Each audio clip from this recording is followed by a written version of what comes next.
On Christmas Eve, she sent, "Look what you missed." But it was Ryan's new girlfriend who saw it. What was meant to be revenge turned into a forbidden romance that changed 3 lives forever. A story of passion and secrets that will tug at your heartstrings. Subscribe to the channel, give it a thumbs up, and comment where you're watching from. The December heat in New York City seemed to melt the asphalt on Fifth Avenue, even at 9 o'clock at night. Madison Carter adjusted the air conditioning in her Upper East Side apartment for the 3rd time in an hour, but nothing could alleviate the sweat trickling between her breasts as she obsessively scrolled through her Instagram feed. At 42, Madison was the kind of woman who effortlessly drew attention, layered brown hair framing a striking face, almond-shaped eyes revealing a sharp intelligence, and a body sculpted by years of dedicated Pilates. As a renowned architect, she had built a solid career, designing luxury residences for the elite of New York. But on that Christmas Eve, her professional success felt insignificant against the emotional void consuming her. "Son of a bitch," she murmured, stopping at a photo of Ryan with a blonde girl in his arms, both smiling in front of the Christmas tree at Macy's. 3 months. Just 3 months since he had called off their wedding, claiming he needed time to find himself, and he was already flaunting a new girlfriend like a trophy. Madison knew that fake smile of Ryan's all too well, the same one he wore in business meetings when he was about to close a bad deal for the client.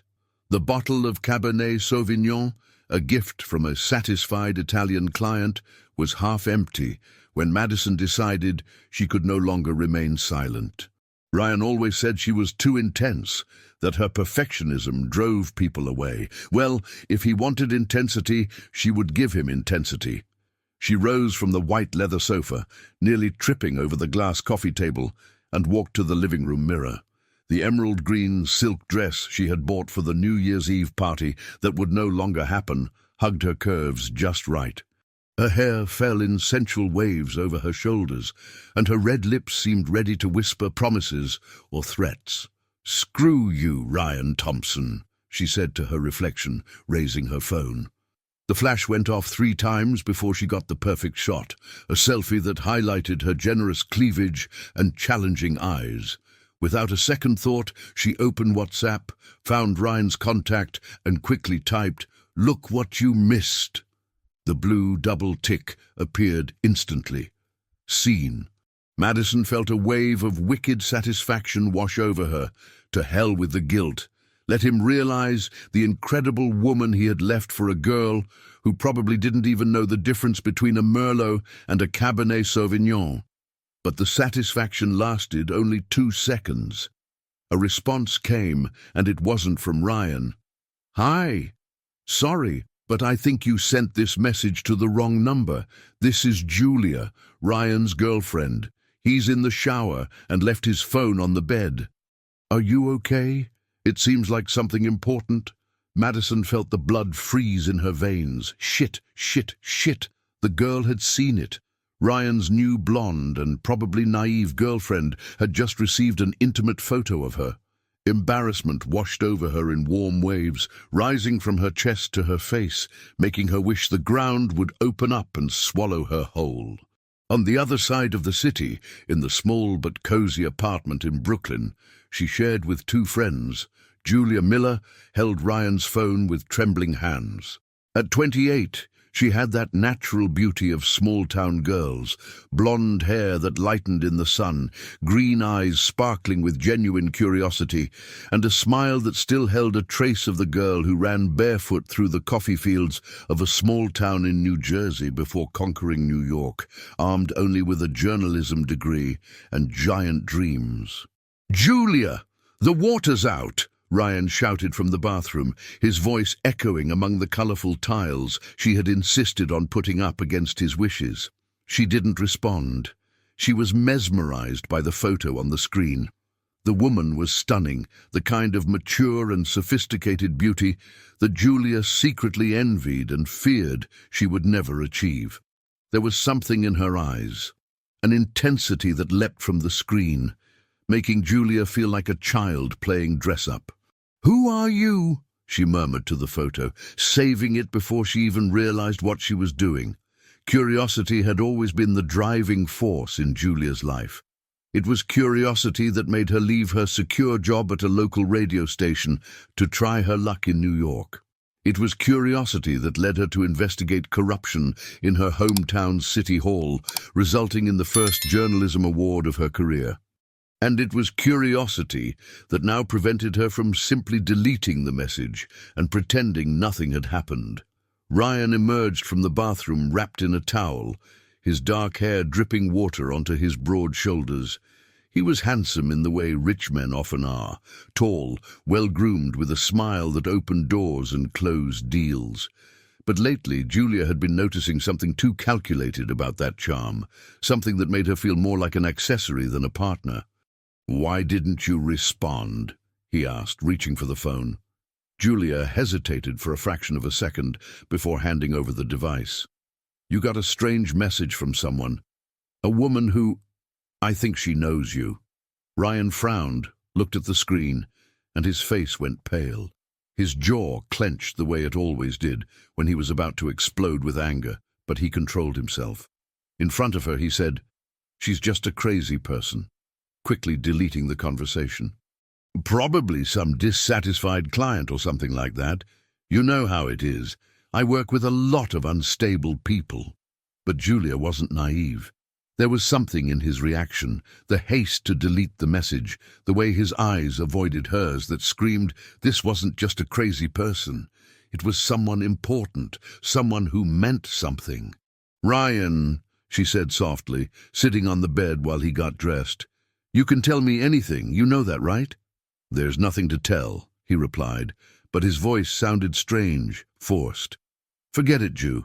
It's Christmas Eve. Let's focus on good things." That night, while Ryan slept beside her, breathing heavily, Julia lay awake staring at the ceiling, the image of the mysterious woman etched in her memory.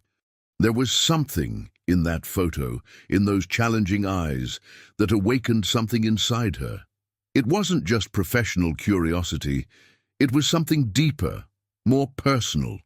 Quietly, she grabbed her phone and began typing a new message to the number she had memorized. "Hi, it's me again. Julia, sorry to bother you, but are you okay? It seemed like you had something important you wanted to talk about." The reply came almost immediately. "I'm fine. Sorry for the embarrassment." "It was a mistake." Julia bit her lower lip, hesitating before continuing. "Can I ask, are you an architect? I saw on your profile that you work in interior design." On the other side of the city, Madison looked at the message with a mix of confusion and curiosity. Why was Ryan's girlfriend interested in her work? "Yes, I'm an architect. Why?" "It's just that I'm looking for someone for a special project. Maybe we can talk." And so, unknowingly, they both took the first step toward a story that would change their lives forever. The January heat in New York City was relentless. At 3 in the afternoon, the temperature was already hitting 96 degrees in the shade, and the air conditioning at the trendy cafe was working overtime to keep the environment minimally breathable. Madison arrived 15 minutes early, as was her obsessive habit, and chose a strategic table at the back of the establishment, away from the windows overlooking a quiet street, but with a clear view of the entrance. She wore a navy blazer over a white silk blouse, a combination that made her look professional without being intimidating, calculatedly casual without losing elegance.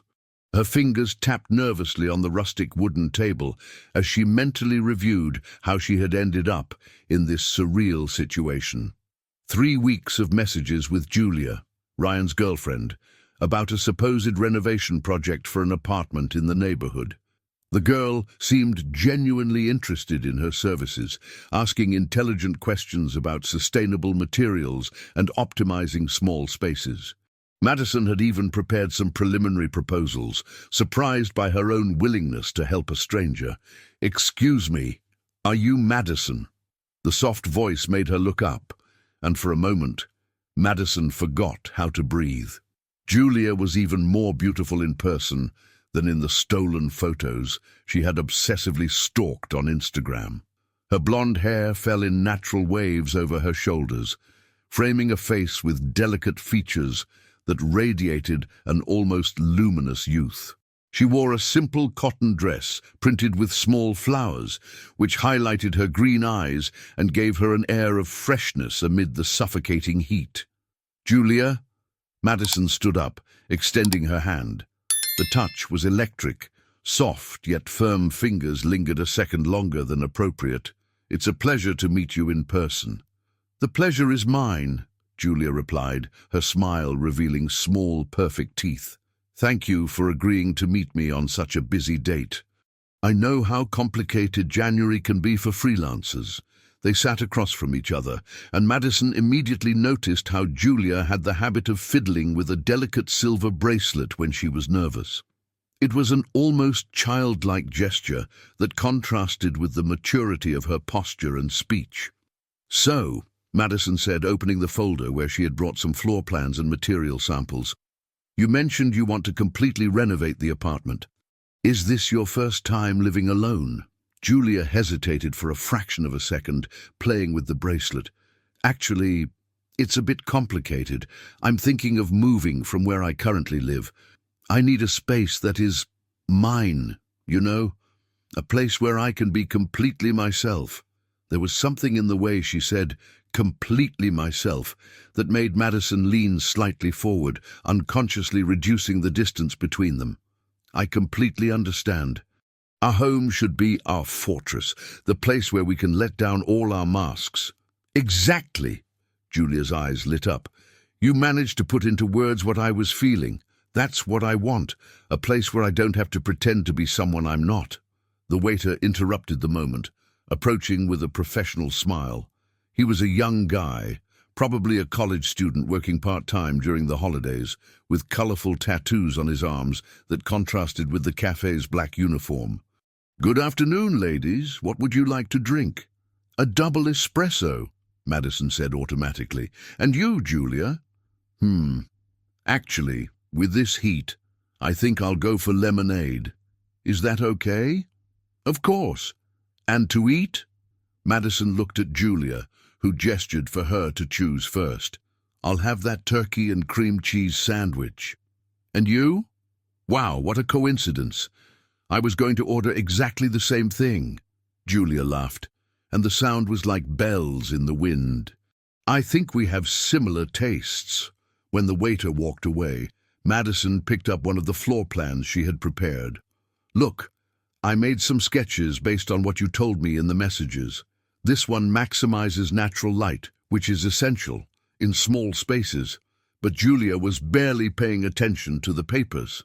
Her eyes were fixed on Madison's face, noticing how her eyebrows slightly furrowed when she was focused, how her hands moved with precision while explaining each detail, how a small freckle near her right ear danced when she spoke animatedly. "You really love what you do, don't you?" Julia gently interrupted. Madison paused in the middle of her explanation about the importance of cross-ventilation. "What do you mean?" "The way you talk about architecture. Your eyes shine." "It's beautiful to see someone passionate about their work." A blush crept up Madison's cheeks. It had been a long time since someone had noticed her professional passion so genuinely. Ryan always said she talked too much about work and would change the subject when she tried to share her projects. "Thank you," she murmured. "Actually, it hasn't always been like this. For a long time I let myself be carried away by what others expected of me. Safe projects, predictable clients, convenient relationships. And what changed?" Madison hesitated. How could she explain that it was precisely the end of her engagement with Ryan that had forced her to reevaluate everything in her life? "Sometimes you have to lose something to realize it wasn't what you truly wanted." Julia nodded slowly, as if those words echoed something profound within her. "I understand that more than you know." The waiter brought their orders, and for a few minutes they ate in comfortable silence, each lost in her own thoughts. The cafe was now full. Students with laptops occupied the tables near the windows. A group of friends laughed loudly near the counter, and the sound of the coffee machine created a comforting urban soundtrack. "Can I ask you a personal question?" Julia suddenly said, putting down her half-eaten sandwich. Madison felt her heart race. "Of course. Have you ever fallen in love with someone you shouldn't have?" The question hit Madison like a punch in the stomach. She looked into Julia's green eyes, searching for signs that the girl knew more than she let on. But all she saw was genuine curiosity and a vulnerability that took her breath away. "Why do you ask that?" Because I think I'm going through that right now," Julia confessed, her voice dropping to almost a whisper. "There's someone I can't get out of my head, but it's a complicated situation." Madison felt something twist in her stomach. Ryan. Julia was talking about Ryan, of course. She had probably found out about his past, about the ex-fiancé he had left behind, and now she was confused about her feelings. "Complicated how?" she managed to ask. "It's someone I never should have met," Julia said, her eyes fixed on the table. "Someone who came into my life unexpectedly, and now I can't imagine what it would be like without that person."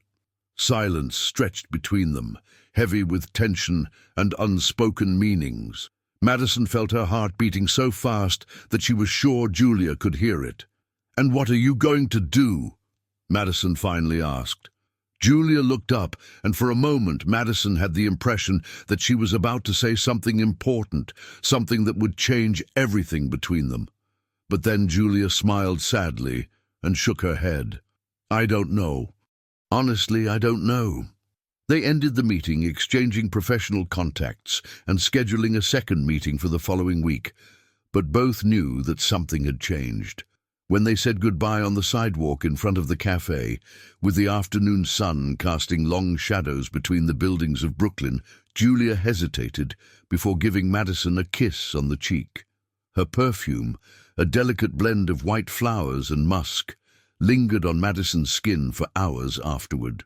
That night, each in her apartment, both stayed awake too late, replaying every word, every glance, every moment of silence that had passed between them. And both knew, even without admitting it, that this had not been an ordinary professional meeting.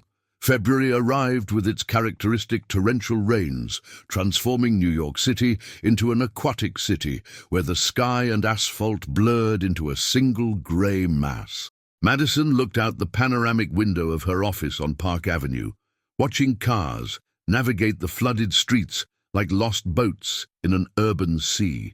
It was already the fourth meeting with Julia in 2 weeks, and each encounter made it harder to maintain the pretense that this was just a professional relationship. The phone vibrated on the glass table, interrupting her daydreams. A message from Julia. "Can we meet at Chelsea Market today? I want to show you something. I promise it has to do with the project." Madison smiled despite herself. Julia had developed the peculiar habit of mixing English with Portuguese when she was excited, a remnant from the 2 years she had spent studying journalism in London before returning to the US. It was a trait Madison found irresistibly charming, just like the way Julia bit her lower lip when she was focused, or how her eyes widened when she discovered something new. Chelsea Market buzzed with life, even in the rain. The aroma of spices mixed with the scent of fresh fruits created an olfactory symphony that Madison had always associated with the essence of New York City, chaotic, intense, but fundamentally welcoming. She found Julia standing in front of the fish market, watching fascinated as the vendor sliced precise pieces of salted fish with movements that were almost a dance. "Madison!" Julia waved excitedly, wearing a yellow raincoat that made her look like a ray of sunshine in the grey afternoon. "You arrived just in time. Mr. Antonio was explaining to me about the different qualities of cod. Did you know there are over 20 different types?" "Julia, my dear," said the vendor, an elderly man with a grey moustache and calloused hands, "your architect friend has a good eye. She has already chosen the best point to observe my work." Madison felt her face heat up. "Friend" sounded both too innocent and too dangerous. "What did you want to show me?" she asked, trying to stay focused on the supposed reason for the meeting. "Come on." Julia took her hand casually, intertwining their fingers naturally. The touch sent an electric jolt up Madison's arm. It was the first time Julia had touched her so intimately, and she allowed herself to savor the sensation of small, soft fingers intertwined with hers for a few seconds. They climbed the stairs of the market, passing by the meat and spice stalls, until they reached the mezzanine, where the tables of traditional restaurants were located. There, Julia pointed to a corner table near the windows that overlooked the bustling street below. Isn't it perfect? Madison looked around, confused. What exactly am I seeing? The view. The way natural light comes through the windows, even on a cloudy day like today. The feeling of being above the hustle and bustle, yet still connected to the life of the city. Julia turned to her, her eyes sparkling with excitement. This is what I want in the apartment. That feeling of belonging and distance at the same time. They sat at the table Julia had chosen, and Madison noticed that the girl had thought of every detail, the angle of the light, the relative privacy, the strategic view. There was something almost intimate about how Julia had orchestrated that moment. 2 codfish pastries and 2 beers, Julia ordered from the waiter without consulting Madison. Trust me, she said, noticing the architect's surprised expression. I researched. This is the best pastry in the whole market. You researched? Madison laughed. What kind of journalist are you anyway? The kind that takes everything very seriously, Julia replied, but her expression suddenly turned serious. Especially when it's something or someone important to me. The silence that followed was filled with the sound of rain tapping on the market's metal roof and the buzz of conversations around them. Madison felt as if she were on the edge of a cliff, about to take a step that would change everything. Julia, she began carefully, can I ask you a personal question? Of course. Are you happy? In your current relationship, I mean. Julia stopped stirring her beer and looked directly into Madison's eyes. For a moment their masks completely fell away. No, she simply said. I'm not. And you? Is there someone? No, Madison replied, feeling as if she were confessing a secret. I ended an engagement a few months ago. He said I was too intense. Too intense, Julia repeated as if tasting the words. What an idiot. Why do you say that? Because intensity is the only thing that makes life worth living, Julia said with conviction. People who complain about intensity are people who are afraid to really feel.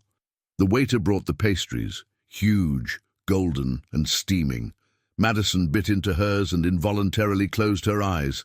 The flavor was perfect, the crispy pastry contrasting with the creamy, salty filling. Good? Julia asked, smiling at the look of pleasure on Madison's face. Incredible, Madison admitted. How did you know? I watch you, Julia said simply. In our previous meetings, I noticed that you always choose authentic, traditional things. Nothing too elaborate or pretentious. I thought you would like it. The revelation that Julia had been observing her habits and preferences left Madison feeling both touched and unsettled. There was something almost too intimate about that attention to detail. And your boyfriend, Madison asked, trying to sound casual, does he like places like this too? Julia laughed, but it was a sound without humor. Ryan, he would find this place too local. He prefers restaurants where he can be seen by the right people, you know, places that fit the image he wants to project. And you don't mind that? I've been bothered by many things lately, Julia confessed, playing with a piece of pastry on her plate, especially with myself, for accepting things that don't make me happy just because they seem right on paper. Madison felt a wave of recognition so strong that it almost took her breath away. I understand that more than you know. Really? Julia looked up, and Madison saw something vulnerable and hopeful in her expression. I spent 5 years of my life trying to mold myself into what my ex-fiancé wanted me to be. Less opinionated, less of a workaholic, less myself. Until the day I realized I was losing who I really was. And what did you do? I chose to find myself again, even if it meant being alone. Julia nodded slowly, as if processing precious information. That must have been hard. It was, but not as hard as continuing to live a lie. They finished eating in contemplative silence, each lost in their own thoughts. When they left the market, the rain had stopped, but the street still shone wet under the yellowish light of the street lamps. They walked slowly toward the parking lot, neither wanting the meeting to end. "Madison," Julia said when they reached the architect's car, "can I confess something to you?" "Of course. I lied about the apartment." Madison's heart raced. "What do you mean?" "There is no apartment project. I just wanted an excuse to get to know you better." Julia took a breath before continuing. "Since that night with the message, I haven't been able to stop thinking about you. And today, to be honest, it has nothing to do with Ryan." Madison felt the world spin around her. "Julia, I know it's crazy. I know it's complicated, and probably wrong, and that I should stop while I still can, but—" Julia stopped in front of Madison, so close that she could smell the delicate perfume mixed with the scent of rain. "But I don't want to stop." In a moment that felt eternal, they stood there on the wet sidewalk, looking at each other as if memorizing every detail of that instant. Madison knew she was about to cross a line that would change everything, but for the first time in months, she felt completely alive. "Not me," she whispered. And when Julia smiled, a small, intimate smile full of possibilities, Madison knew there was no turning back. March arrived with a typical meteorological fury of New York City, as if the city decided to wash away its accumulated guilt with torrential rains that turned avenues into rivers and revealed the fragility of urban infrastructure.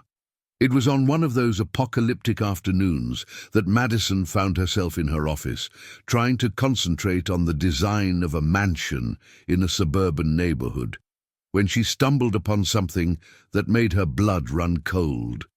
The magazine Urban Life was open on her secretary's desk, and a 2-page article about gentrification in Brooklyn bore the signature she had memorized. By Julia Miller, Special Editorial. Next to the text, a small but clear photo showed the face Madison had learned to love in silence over the past few weeks. "Carla," she called her secretary, an efficient woman in her 50s who had worked with her for over a decade, "can you bring me that magazine?" Madison read the article twice, then 3 times. It was brilliant, an in-depth and sensitive analysis of how urban development affected traditional communities. The writing was intelligent, provocative, exactly the kind of journalism she respected. But what left her in shock was the small biography at the end. Julia Miller, 28 years old, graduated in journalism from NYU with an exchange program in London, specialist in urbanism and social issues. There was no mention of a boyfriend. There was no mention of Ryan Thompson. With trembling fingers, Madison picked up her phone and searched for Julia's full name on Google. Dozens of articles appeared, covering topics ranging from urban politics to LGBTQIA+ rights, all signed in the last 2 years. It was the portfolio of a serious and established journalist, not someone who was thinking about moving or needed help decorating a non-existent apartment. The phone rang, interrupting her investigations. It was an unknown number. "Madison Carter."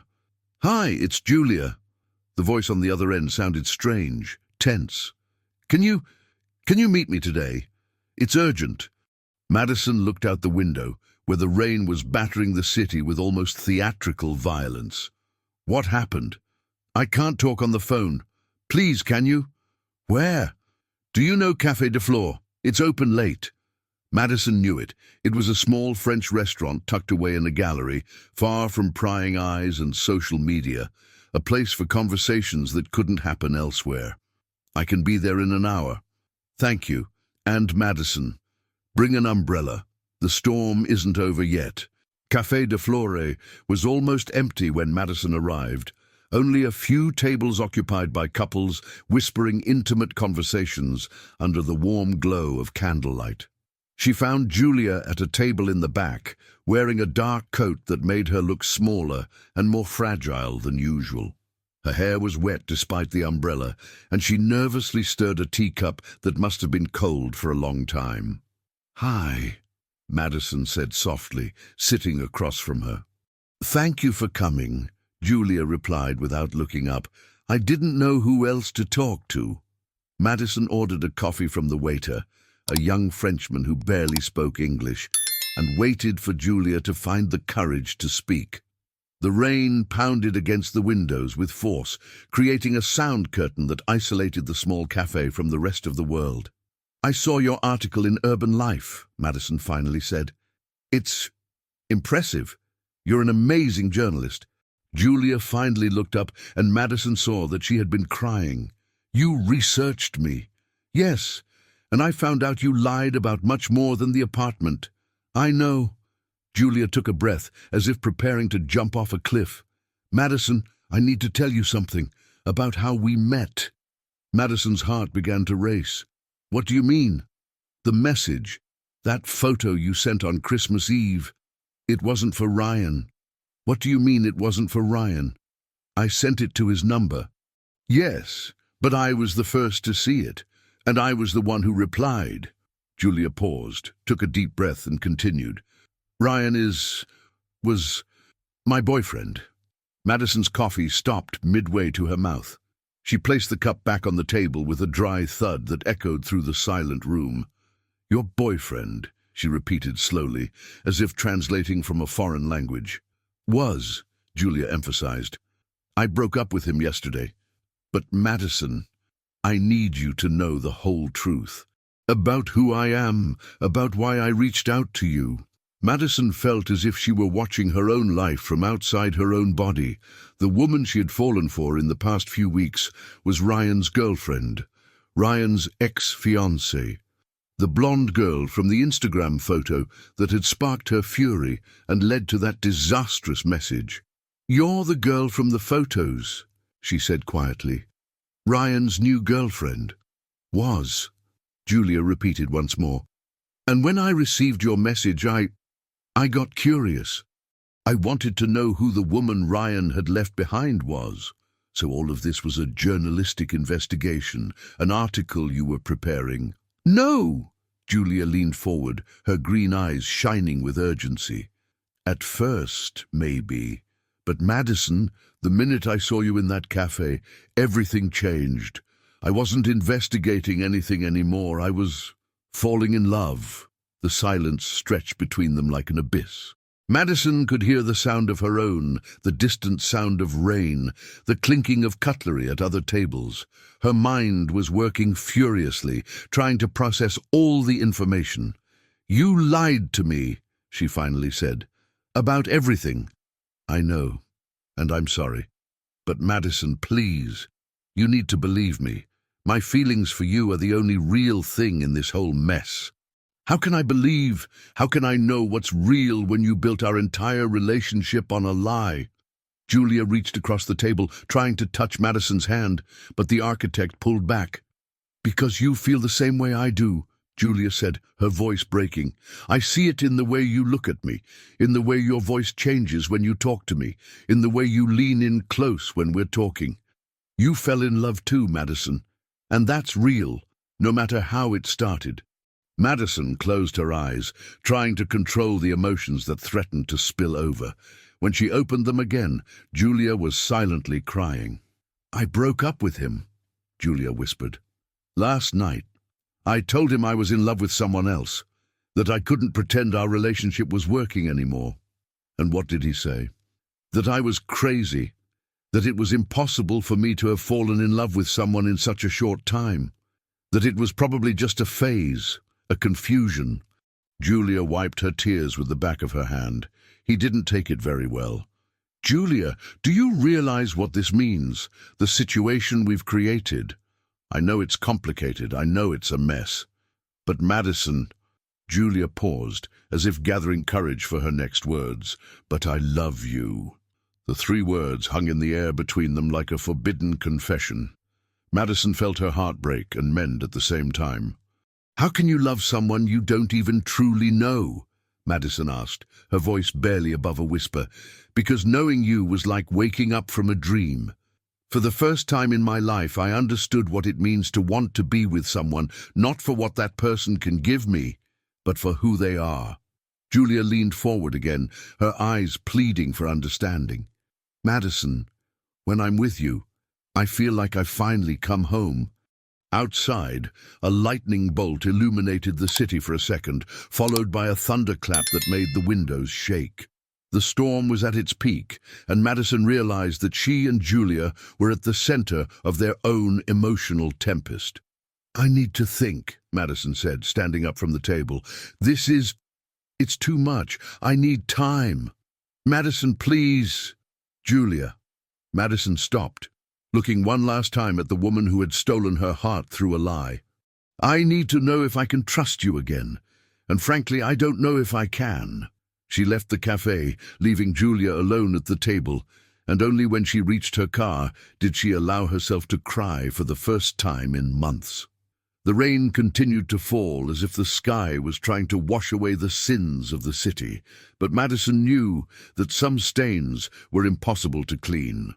April arrived with the sweet scent of spring filling the streets of the Upper East Side, but Madison barely noticed the joy that enveloped the neighborhood. 3 weeks had passed since Julia's confession at Café de Flore, and each day felt like an eternity of doubts and longings that ebbed and flowed like waves against a wall. She tried to focus on the design of a penthouse in MoMA, but her fingers trembled over the tracing paper every time she thought of the green eyes that had changed her life. Her phone vibrated for the 10th time that day. Another message from Julia, who had developed the obsessive habit of sending long and vulnerable texts every day, even without a response. Madison, I know you need time, but I can't stop thinking about what we've lost. Today I passed by that cafe in Brooklyn where we first met, and for a moment I imagined what it would be like if we could go back in time and start over, with honesty from day one. I love you, and I will wait as long as it takes. Madison closed her eyes, resting her forehead in her hands. How was it possible to miss someone so much who had lied about their entire identity? How could she love a person who had built their relationship on an elaborate facade? The office doorbell rang, interrupting her daydreams. Carla had gone out for lunch, so Madison went to answer it personally.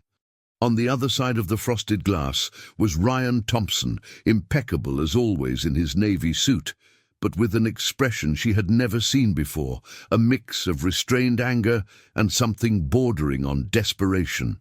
Ryan, she said, cautiously opening the door. What are you doing here? We need to talk, he said, entering uninvited. It's about Julia. The name made Madison shudder involuntarily. We have nothing to talk about. We do. Ryan turned to face her, and Madison noticed that his eyes, usually calculating and controlled, had a dangerous glint. She told everything. About you two. Madison felt her blood run cold. What do you mean by everything? Don't play dumb, Madison. I know you two have met several times. I know she made up that apartment story to get close to you, and I know you reciprocated her feelings. The way he said feelings sounded like an accusation, laden with barely concealed disgust. Madison crossed her arms defensively. And what does that have to do with you? You two broke up. Ryan laughed, but it was a sound devoid of humor.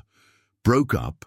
Madison, do you really think a 28-year-old woman is going to throw away a stable relationship with me for a fling with her rejected ex-fiancé? Each word was calculated to hurt, and Madison felt the anger rising like lava in her veins. Get out of here, Ryan. Not until you understand the situation. He stepped closer, invading her personal space in a way that made her instinctively back away. Julia is going through a confusing phase. It's normal for young women who have never had diverse experiences, but this will pass. You're disgusting. I'm realistic. And the reality is that you are being used, Madison. Julia doesn't love you. She's just rebelling against an adult, responsible relationship. It's basic psychology. Madison felt like slapping Ryan's arrogant face, but she held back. Even if that were true, and it's not, why do you care? If she doesn't want you, you should move on.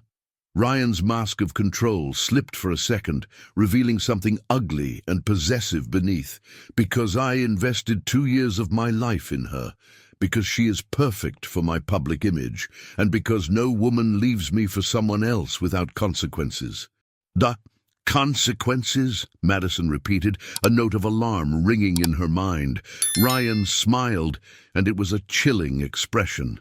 You think you can seduce my girlfriend and get away with it? You have no idea who you're messing with, Madison. Are you threatening me?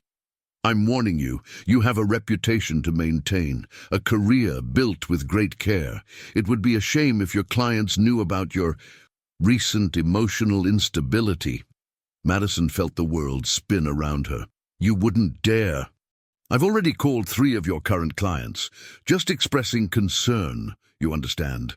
As someone who has known you for years, I felt it was my duty to alert them about the changes in your behavior since our breakup. Your obsession with destroying happy relationships, for example. The calculated cruelty of his words hit Madison like a punch to the stomach. Ryan knew exactly where to strike. Her career was everything she had built on her own, her only source of independence and personal pride. You're a monster, she whispered. I'm a businessman protecting my investments. Stay away from Julia, Madison, for her sake and your own. He headed for the door but paused at the exit. Oh, and just so you know, last night Julia called me crying, asking for a second chance. It seems the reality of the situation has finally hit her too. With those words, Ryan left, leaving Madison alone in her office with the world collapsing around her. She let herself fall into the chair, trembling with anger and fear. It was a lie. It had to be. Julia wouldn't do this, not after everything she had said, all those desperate messages. But doubt, like poison, began to spread through her veins. That same afternoon, on the other side of the city, Julia was in her small apartment in Brooklyn when the phone rang. It was an unknown number. Julia Miller? Miss Miller, this is from the editorial office of Urban Life. We've received some calls questioning the veracity of your recent articles. We would like to speak with you about this. Julia felt a chill run down her spine. What do you mean, questioning the veracity? Information that you have been emotionally unstable, involved in personal scandals that may be affecting your journalistic objectivity. We need to investigate before this affects our reputation. Julia closed her eyes, immediately understanding what was happening. Ryan. It had to be Ryan. Can I know who made these calls? I cannot reveal our sources, but the information came from people claiming to know you personally. Can you be here tomorrow at 9 in the morning for a meeting? When she hung up, Julia was shaking. In one move, Ryan had attacked both her and Madison where it hurt the most. Their careers, their reputations, everything they had worked for their entire lives. She picked up her phone to call Madison, but hesitated. What if Ryan was right? What if she had really destroyed the life of an innocent woman on impulse? What if what she felt for Madison was just a fleeting confusion that would cost too much for both of them? For 2 hours, Julia sat on her sofa, staring at the phone without the courage to dial. When she finally made up her mind, it was already night. The call went straight to voicemail. Madison, it's me. I know you don't want to talk to me right now, but you need to know that Ryan is trying to destroy our careers. He called your clients and my magazine. He's using our relationship to blackmail us. Her voice faltered for a moment. I don't know what to do anymore. Maybe he's right. Maybe I've ruined everything for us without thinking about the consequences. I love you, but I don't want you to pay the price for this. She hung up and cried until she had no tears left. At the local festival that night, while hundreds of people danced and laughed in the streets of Bella Vista, 2 women were alone in their respective apartments, wondering if love was worth the destruction it seemed to bring in its wake. And somewhere in the city, Ryan Thompson toasted to his own cleverness, convinced that he had won a war that neither Madison nor Julia knew they were fighting. May arrived dressed in biting cold, bringing with it that typical melancholy of autumn in New York City that seemed to perfectly mirror Madison's emotional state. 2 weeks had passed since Ryan's threatening visit, and the effects of his sabotage began to materialize like a silent plague. 3 important clients had already cancelled their contracts, citing changes in priority and timing issues, but Madison knew the truth behind the polite excuses. She was in her office, trying to finalize a project for a residence in a trendy neighborhood, one of the few clients still remaining, when Carla entered with a worried expression that Madison had learned to fear. "Madison, there's a call online too.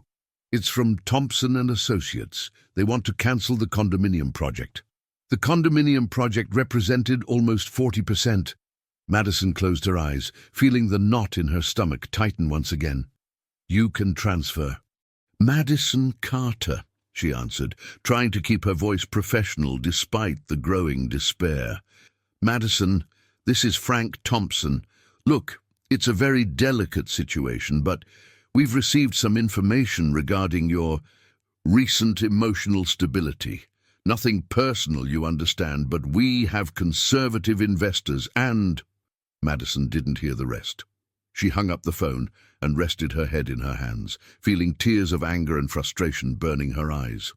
15 years building a solid reputation, 15 years of impeccable work, and Ryan was destroying everything in a matter of weeks.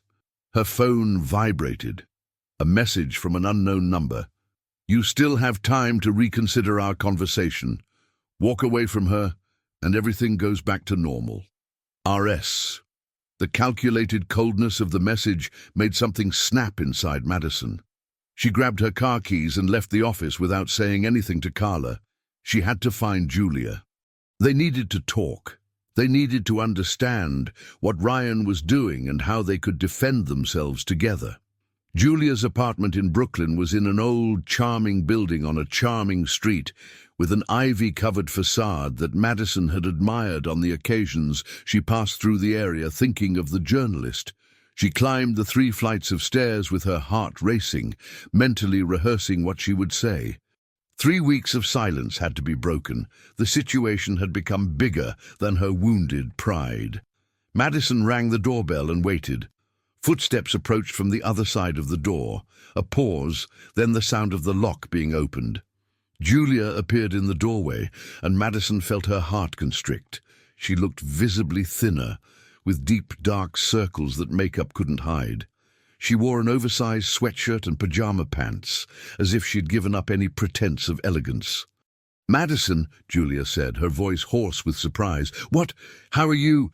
"We need to talk," Madison said, noticing that her own words came out harsher than she intended. "It's about Ryan." Julia stared at her for a moment, then stepped aside to let her in.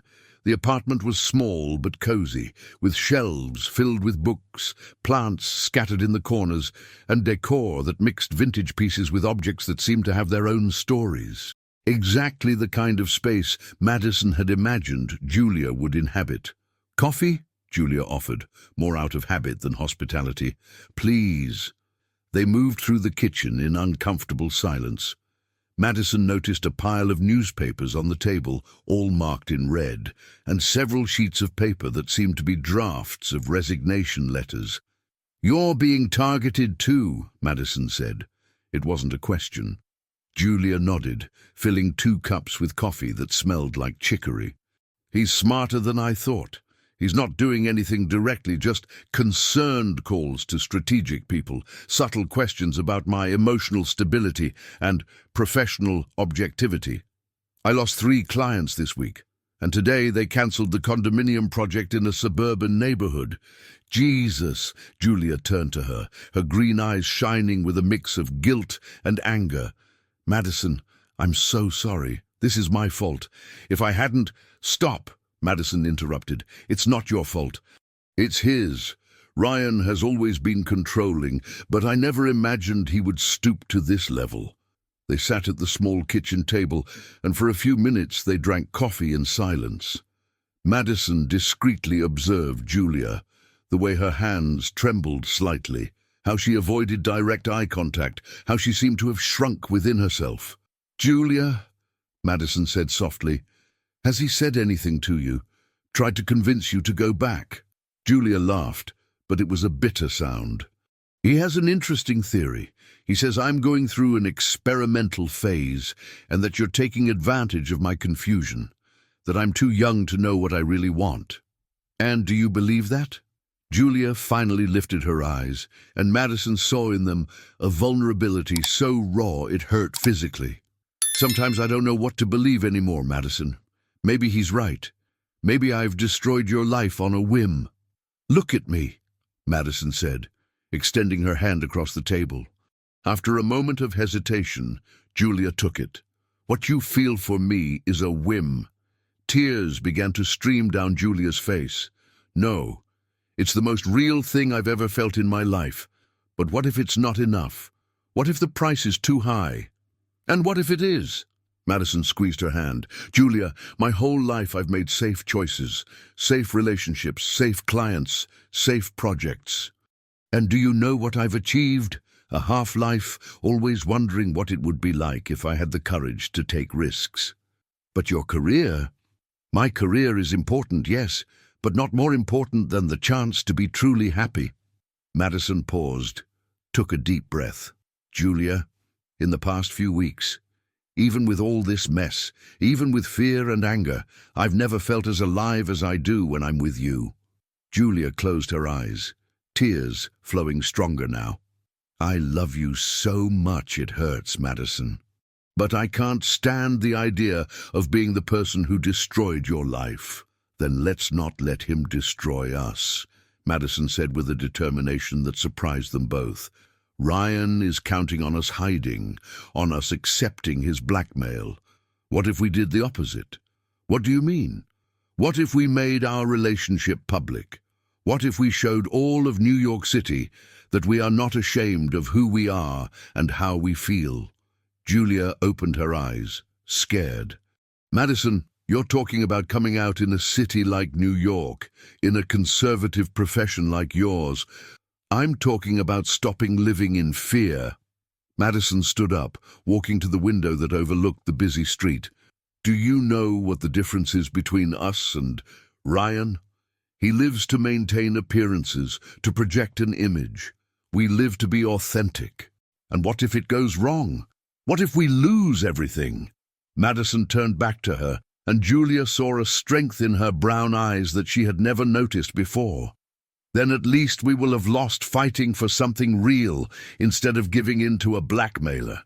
Julia stood up as well, walking over to Madison. They stood facing each other, the distance between them charged with possibilities and promises.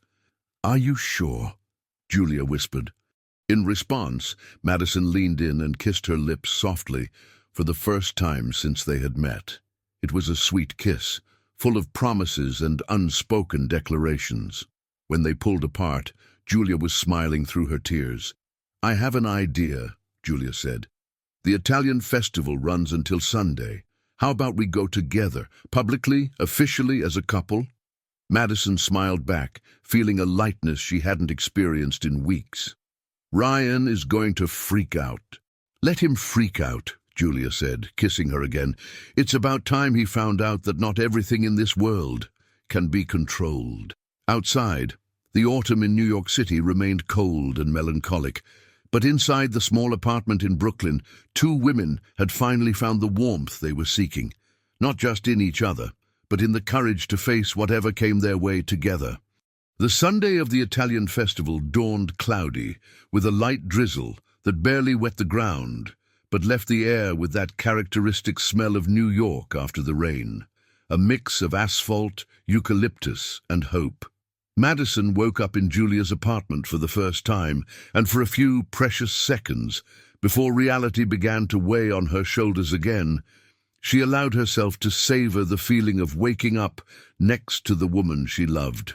Julia was sleeping on her side, one hand resting on the pillow between them, her blonde hair spread like rays of sunshine over the white sheet. Her relaxed features in sleep held an innocence that contrasted with the fierce determination she had shown the night before when they finally decided to confront Ryan and his threats head-on. "Good morning," Julia murmured without opening her eyes, a smile forming at the corner of her lips. "How did you know I was awake? You get tense when you're overthinking. Even while sleeping, you can feel it." Julia opened her eyes, and Madison saw in them a mix of determination and nervousness. "Are you still sure about today?" Madison reached out, gently touching Julia's face. "I've never been more sure of anything in my life." The Italian festival on Sunday afternoon was a spectacle of colors, smells and sounds that transformed the streets of Little Italy into a vibrant celebration. The aroma of Italian sausages mixed with the scent of roasted pine nuts created an olfactory symphony that made stomachs rumble and hearts race with anticipation. Madison and Julia arrived hand in hand, wearing outfits they had carefully chosen. Nothing too flashy, but also nothing that would make them disappear into the crowd. Madison wore a green silk blouse that highlighted her brown eyes and dark jeans that hugged her curves just right. Julia opted for a printed midi dress in shades of blue that danced with her movements and comfortable flats to navigate the uneven streets of the neighborhood. Both were nervous, but there was an electric energy between them, the feeling that they were about to burn all bridges and build something entirely new. There, Julia pointed to a small stage set up on 13th Street, where an Italian band played lively folk music that made people dance in animated circles. "That's where I want our first public dance." They walked among the food stalls, stopping to buy a glass of red wine that they shared as a ritual of courage. Madison noticed a few curious glances. Two beautiful women walking hand in hand did not go unnoticed, especially at a traditionally family-oriented festival. But instead of feeling intimidated, she squeezed Julia's hand tighter. "Madison? Madison Carter?" They turned to find Claudia Johnson, an old client of Madison's, who had commissioned the renovation of her penthouse in the Upper West Side 3 years ago. Claudia was accompanied by her husband and 2 teenage children, all looking with barely concealed curiosity. "Claudia, what a surprise to see you here," Madison said, forcing a natural smile while feeling her heart race. "We always see each other at the festival. It's a family tradition." Claudia looked at Julia with that kind of polite curiosity that women of high society had perfected. "And who is your friend?" This was the moment. Madison took a deep breath and smiled with a naturalness that surprised even herself. "This is Julia, my girlfriend." The silence that followed lasted only a few seconds, but it felt like an eternity. Madison saw the surprise register on Claudia's face, then confusion, and finally something that could be interpreted as approval. "How wonderful," Claudia finally said, her voice sounding genuine. "Julia, it's a pleasure to meet you. Madison did an incredible job on our home. You're with a very talented woman." "I know," Julia replied, squeezing Madison's hand. "She's extraordinary." They chatted for a few more minutes about trivial matters, the festival, the weather, Madison's recent projects. When the Johnson family said their goodbyes, Claudia leaned in and whispered in Madison's ear, "You make a beautiful couple. I hope you are very happy." "One less client or one more ally?" Julia murmured when they were alone. "Definitely an ally." Madison smiled, feeling lighter. "Shall we dance?" The area near the stage was filled with couples of all ages dancing to the sound of Italian music.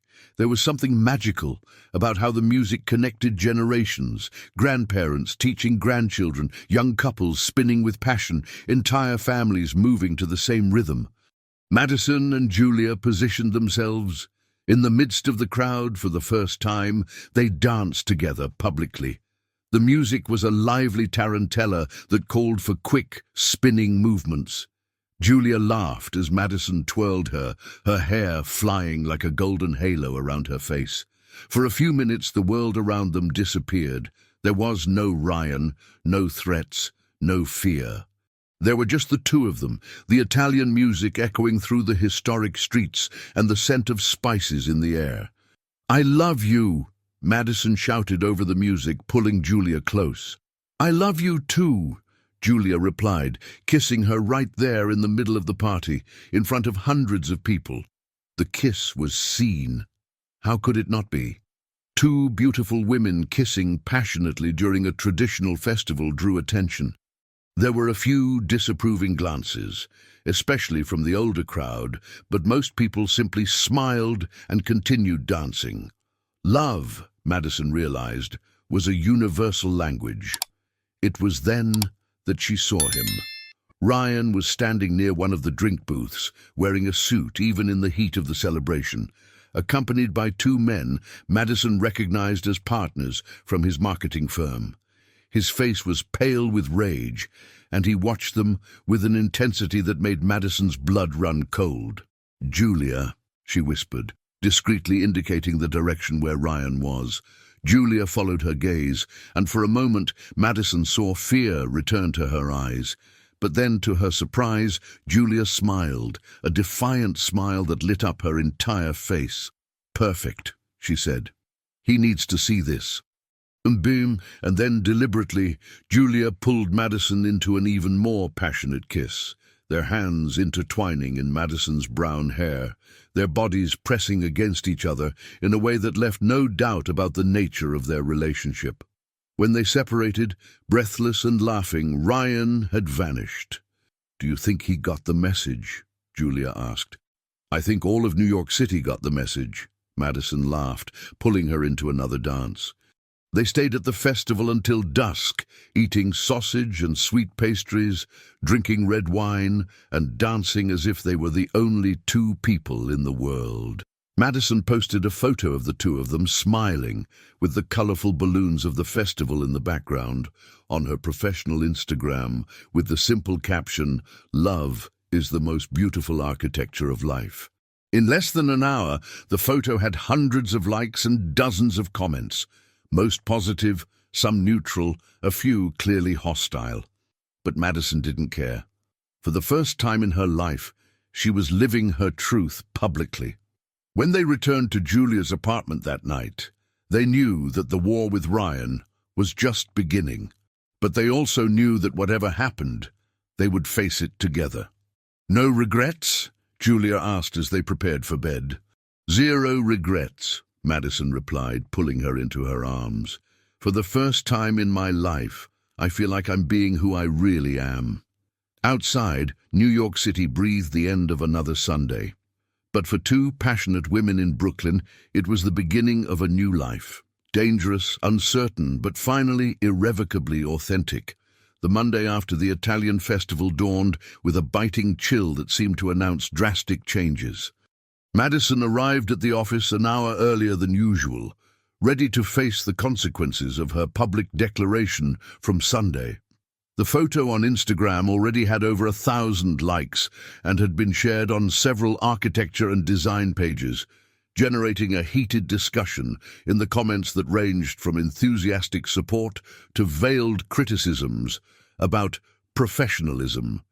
Carla arrived at 8 on the dot, carrying a tray with coffee and a worried expression that Madison had learned to recognize as a sign of bad news. "Madison, 6 emails from clients have come in requesting urgent meetings to discuss their projects," she said, placing the coffee cup on the table. "And there's a man waiting downstairs for half an hour. He said he's from the City Hall, permits department." Madison felt a chill in her stomach. Ryan hadn't wasted any time. "From City Hall?" "Yes." "And Madison—" Carla hesitated, nervously fiddling with her planner. "I saw the photo. You two look beautiful together. My daughter is, well, she also dates a girl, so I just wanted you to know you have my full support." The unexpected declaration of solidarity brought tears to Madison's eyes. "Thank you, Carla. That means a lot to me." The man from City Hall, a thin, middle-aged employee with thick glasses and a wrinkled folder, brought more bad news wrapped in bureaucratic language. An routine investigation had been opened regarding the permits for some of Madison's projects, supposedly motivated by anonymous complaints about technical irregularities. It was a witch hunt disguised as administrative diligence, and they both knew it. "Understand, Ms. Madison?" the employee said, clearly uncomfortable with his mission. "This probably won't lead to anything, but while the investigation is ongoing, we recommend that you temporarily suspend the projects in question." There were 3 projects, more than half of her annual revenue. After he left, Madison locked herself in her office and called Julia. "He's escalating," she said bluntly when Julia answered. "Here too. I got a call from the magazine this morning.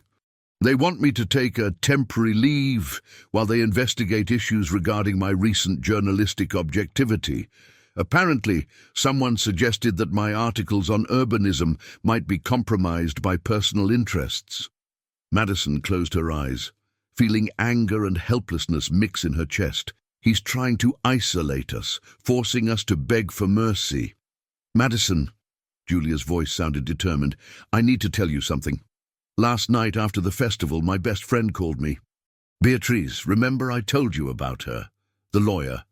"I remember." "She saw our photo on Instagram and got worried. Not about us, but about what Ryan might do.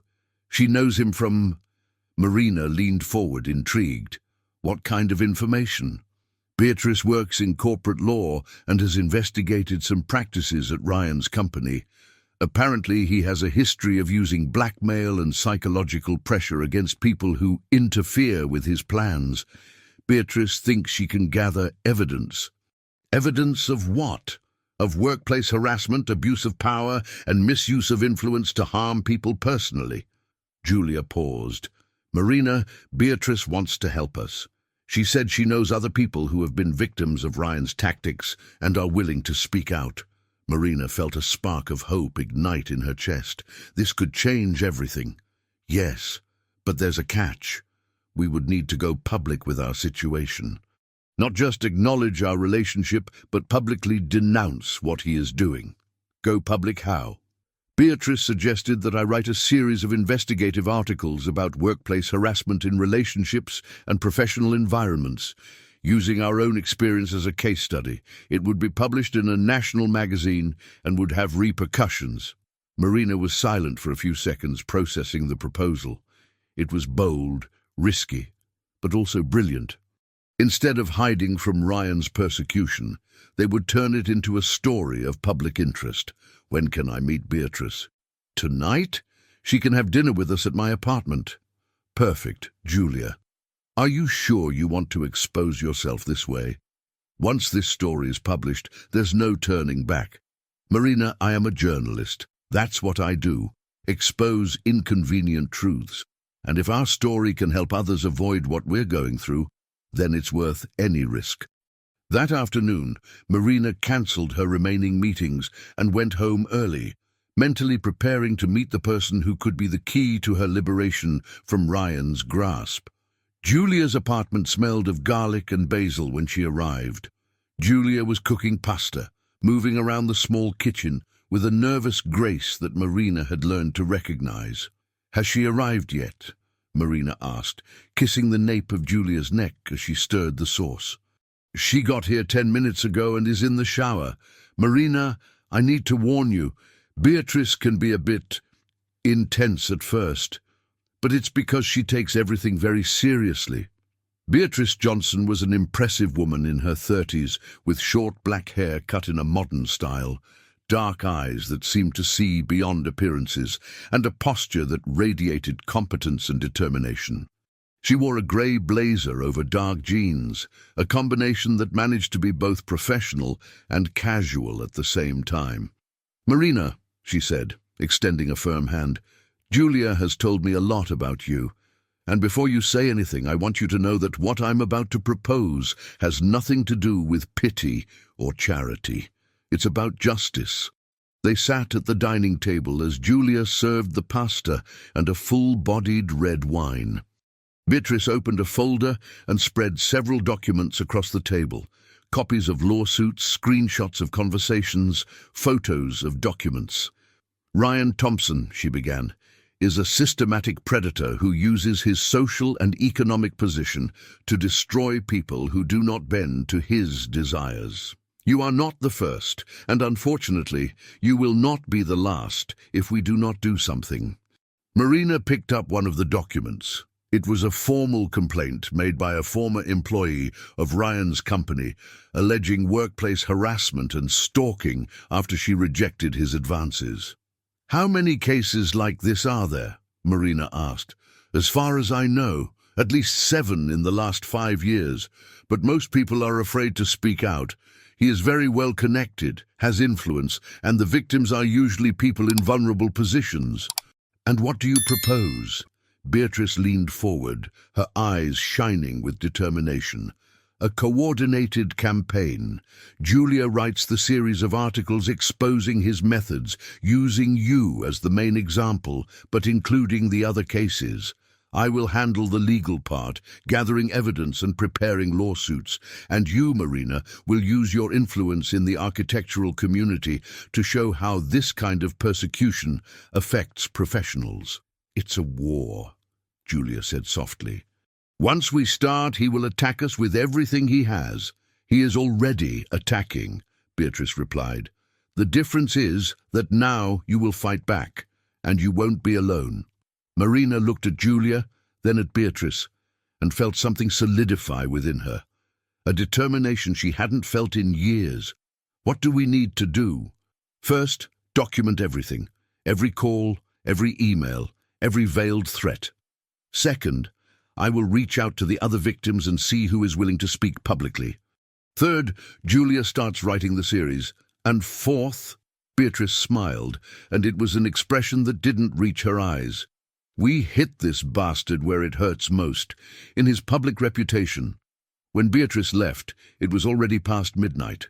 Marina and Julia stayed up late, planning their strategy and mentally preparing for the battle ahead. For the first time since the beginning of all the persecution, they no longer felt like helpless victims. They felt like warriors.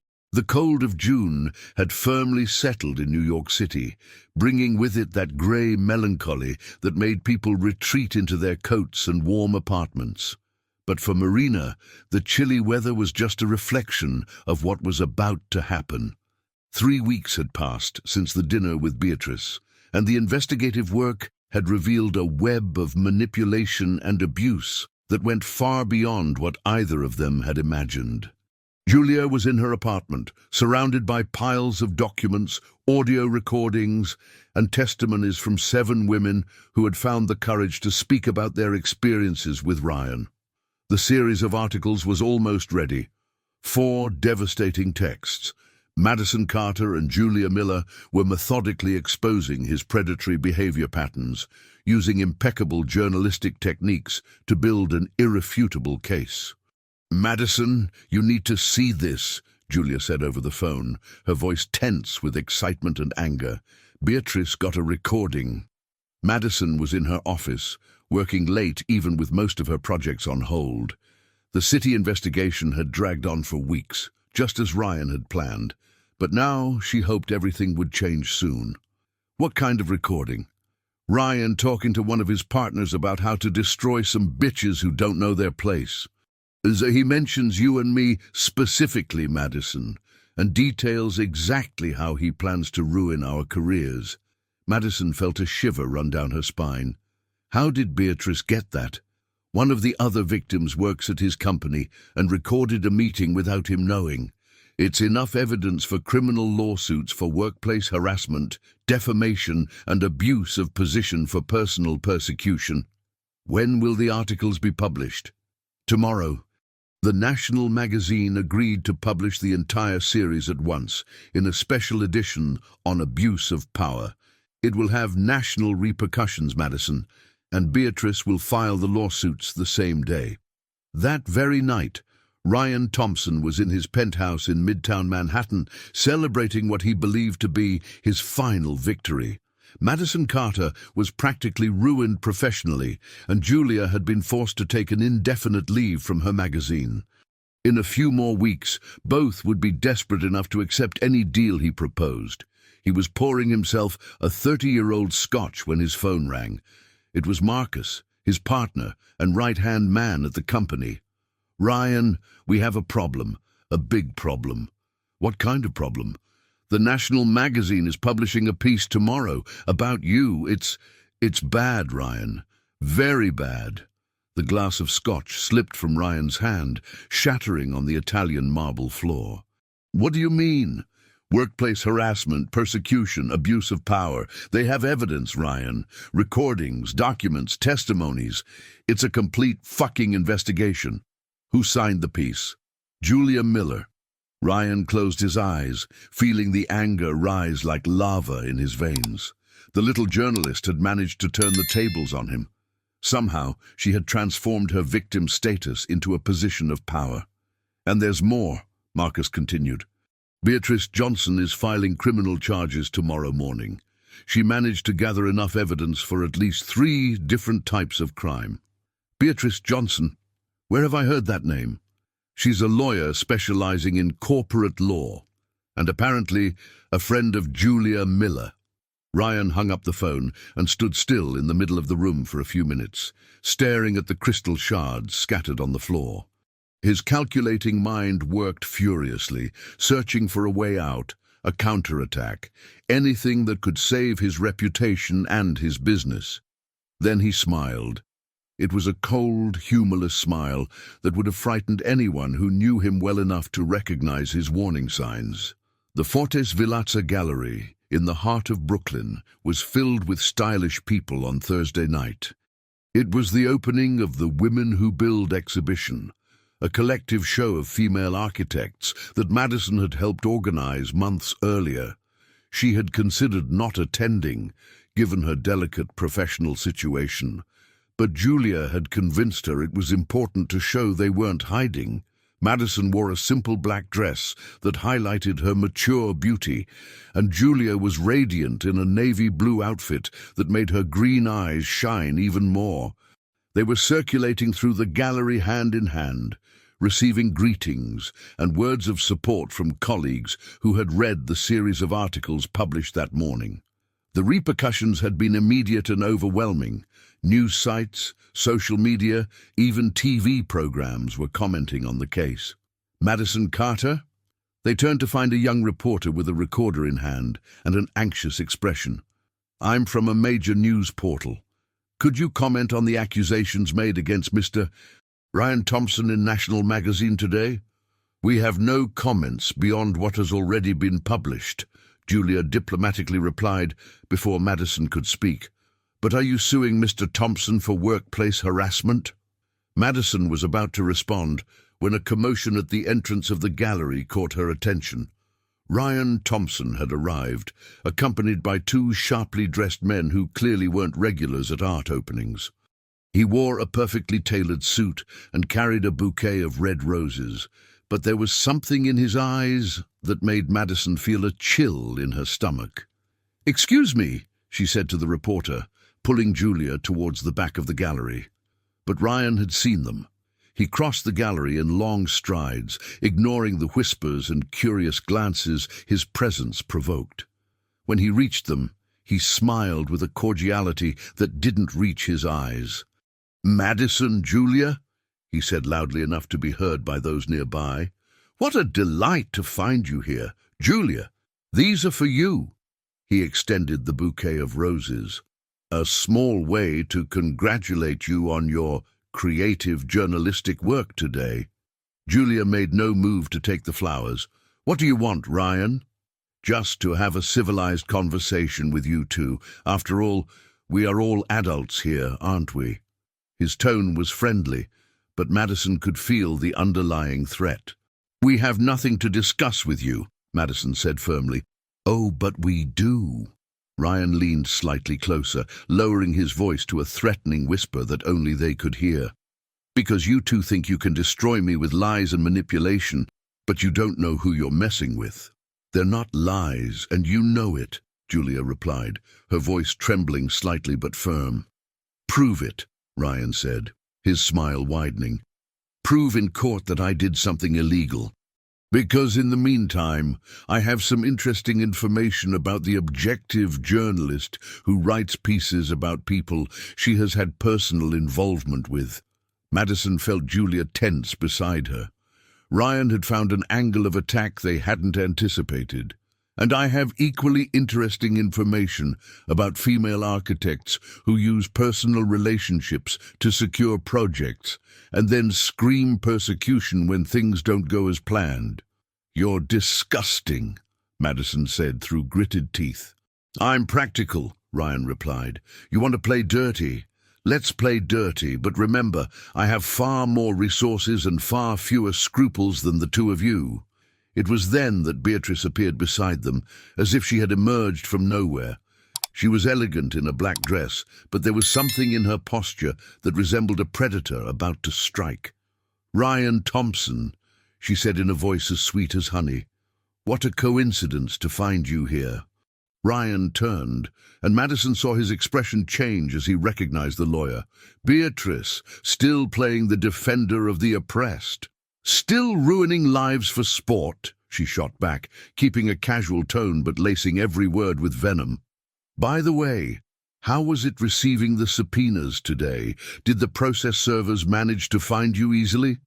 Ryan's mask of control slipped for a second, revealing pure rage. You don't know what you're getting into. We know exactly, Beatrice smiled. And Ryan, about that recording where you talk about destroying some bitches, it will be presented as evidence tomorrow morning, along with a few more that we managed to get this week. Ryan's face went pale. That's illegal. Recording without consent. It's perfectly legal when it documents ongoing crimes, Beatrice interrupted him. You should know that, being such a successful businessman. For a moment, Ryan stood there, looking at the three women who had united against him. Madison saw the exact moment he realized he had lost, when arrogance gave way to the realization that his carefully constructed world was crumbling. This isn't over, he finally said, but his voice had lost all conviction. Yes, it is, Julia said, with a firmness that surprised them all. It ended the moment you decided you could control our lives. It ended when you confused power with the right to hurt people. And it definitely ended when you underestimated our ability to fight back. Ryan threw the roses on the ground and left the gallery, followed by his suited henchmen. A momentary silence took over the gallery before conversations resumed, now clearly focused on the drama that had just unfolded. Is it really over? Madison asked, still trembling with adrenaline. It's over, Beatrice confirmed. With the evidence we have, he's going to spend the next few years trying to avoid prison. He won't have the time or resources to pursue anyone. Madison looked at Julia, who was smiling through tears of relief. We did it, Julia agreed, kissing her right there in the middle of the gallery in front of everyone present. And for the first time in months, their kiss didn't taste of fear or secrecy. It tasted of freedom. July arrived dressed in harsh winter, but for Madison and Julia, the New York cold felt more like a comforting embrace than a threat. 3 weeks had passed since the confrontation in the gallery, and the repercussions of Julia's series of articles continued to echo through the city like concentric waves of change. Ryan Thompson was facing 5 different lawsuits. His company was under investigation by the Attorney General's office, and his reputation lay in ruins so complete that even his most loyal partners had distanced themselves. Madison was in her office, but for the first time in months, she wasn't worried about the survival of her business. The city investigation had been suspended for lack of evidence, a polite way of admitting it had been motivated by external pressures that no longer existed. 3 of her former clients had returned, apologizing and offering new projects, and her schedule for the second half of the year was already nearly full. More importantly, however, was the call she had received that morning. "Madison Carter Architecture," she answered, trying to maintain professionalism despite the excitement she felt. "Madison, this is Helena Campos from the Department of Housing. I'd like to discuss a special project we have in mind for you." Helena Campos was a renowned architect who had become one of the leading authorities on social housing in the United States. If she was calling personally, it was because she had something important in mind. "Of course, Helena. How can I help?" "Did you read Julia Miller's series of articles on harassment and abuse of power?" Madison smiled. In recent weeks, she had gotten used to people connecting her name with Julia's through the articles. "I did. It was brilliant work, courageous and necessary, and it made me think of you for a project we are developing, a housing complex for women, victims of domestic violence. We want to create not just housing, but a space for reconstruction and empowerment." Madison felt her heart race.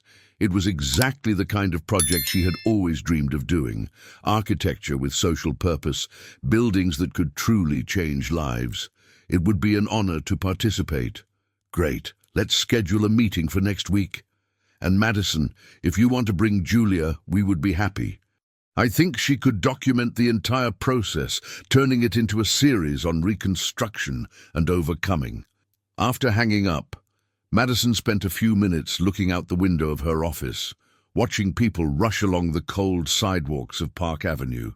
For the first time in years, she felt that her work went beyond simply designing beautiful spaces for wealthy people. It would make a real difference in the lives of women who, like her and Julia, had faced situations of abuse and found the strength to start over. Her phone vibrated with a message from Julia. "Finished the interview for the TV show. Want to meet me at the cafe on the corner? I have news." Madison smiled, grabbed her bag, and left the office with a light heart.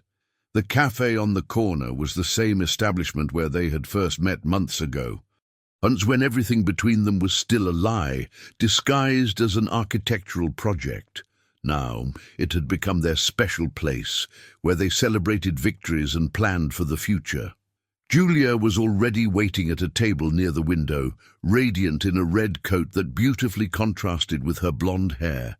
She had changed in the past few weeks, not physically, but there was a new confidence in her posture, a security that came from facing her fears and emerging victorious. "How was the interview?" Madison asked, kissing her before sitting down. "Amazing. They want to make a documentary based on the series of articles, a production about abuse of power in relationships and professional environments." Julia paused, her eyes sparkling with excitement. "And Madison, they want our story to be the thread that ties everything together." Madison felt a mix of pride and nervousness. A national documentary about our lives, about our struggle, about how two women refused to be silenced and turned their experiences into strength to help others. Julia took her hand. "Would you be up for it?" "I think so," Madison replied slowly, "especially if it can help other women find the courage to face similar situations." "There's more," Julia continued, barely able to contain her excitement. "The publisher wants me to turn the series into a book, a comprehensive investigation into patterns of abuse of power in the U.S., using our cases and those of other women as case studies." Madison squeezed her hand. "Julia, that's incredible. You're going to become a national reference in investigative journalism." "We're going to become," Julia corrected her, "because I want you to be a co-author on the section about how abuse affects professionals. Your experience as an architect, the way your career was attacked. It's important information that can help others." They spent the afternoon planning for the future, the book, the documentary, the housing project that Helen Fields had proposed. For the first time since they met, the future seemed filled with positive possibilities instead of threats. As the sun began to set, painting the New York City sky in shades of orange and pink that contrasted with the cold winter air, they walked hand in hand to Julia's apartment. Madison had practically moved in over the past few weeks, and they were already talking about looking for a bigger place where they could officially live together. "Madison," Julia said when they reached the building's door, "can I ask you a question?" "Of course." "Do you regret it? Everything that happened, all the difficulties we faced?" Madison stopped, looking into the green eyes that had changed her life so completely. "How can I regret the best thing that ever happened to me? Even with all the suffering, all the harassment? Julia, for 42 years I lived a safe, predictable life, but half-lived. I was a successful woman professionally, but emotionally I was asleep. You woke me up." Madison leaned in, gently touching Julia's face. "You taught me that it's worth fighting for what truly matters. And you taught me that there's a difference between love and possession, between partnership and control." Julia smiled, that smile that still made Madison's heart skip a beat. "Ryan thought he possessed me. You set me free." That night, as they prepared dinner together in the small kitchen, Madison chopping vegetables while Julia seasoned the chicken, both dancing around each other in a domestic choreography they had perfected, they talked about the trip they would take at the end of the month. Florida awaited them as a promise of warmth and new beginnings. Julia wanted to show Madison the beaches of her adolescence, the places where she had grown up before conquering New York City. It was a way to fully share their stories, their pasts, building a future based on total honesty. "Do you know what excites me most about the trip?" Julia said, pouring the full-bodied red wine they had chosen specifically to accompany dinner. "What? It's going to be our first trip officially as a couple. No secrets, no fear, no hiding." She raised her glass. "A toast to what we've achieved." Madison raised her glass too. "A toast to what we will still achieve." Outside, New York City breathed its winter night routine, cars passing on the wet streets, lights turning on in apartments, the city preparing for another night. But in the small apartment in Brooklyn, two women celebrated not just their victory over a man who had tried to destroy them, but the discovery that true love was not about possession or control, but about mutual growth and shared freedom. 6 months earlier, Madison had sent a message of anger and frustration that would change her life forever. Now, looking at the woman she loved preparing dessert in the kitchen, humming softly while stirring homemade caramel sauce, she realized that sometimes the best destinations are born from the worst mistakes. And for the first time in her life, Madison Carter was truly home.